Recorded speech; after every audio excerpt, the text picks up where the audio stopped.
Sally's aunt put money in a savings account for her on the day Sally was born. The savings account pays interest for keeping her money in the bank. The ratio represents the number of years to the amount of money in her savings account. After 1 year, the interest accumulated and the total in Sally's account was $312.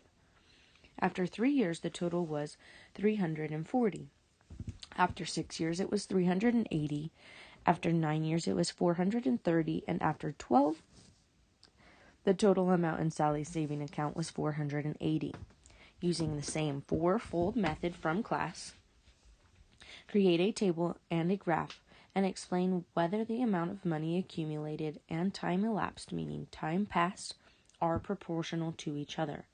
Use your table and graph to support your reasoning. In the first box, we rewrite the problem. So spend some time and fill that out.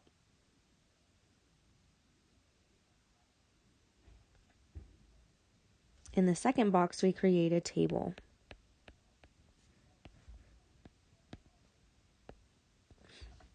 So we have after 1 year, there was 312. After 3 years, there was 340. After 6, there was 380. After 9, there was 430. And after 12 years, there was 480. Now, we get to graph those points. So in between 5, there's 1, 2, 3, 4. So we're going to go over to 1 and up to 312, which is just a little bit above 300. At 3, we're going to go about halfway, because halfway would be 350, so just under 350. There we go.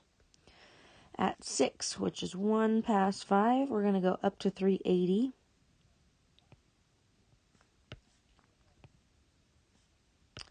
At 9, right in front of 10, we're going to go to 430.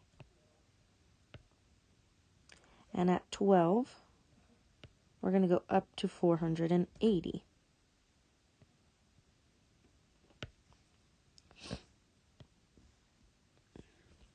Is it proportional? Well, it is a straight line, but it does not go through the origin. So no, it is not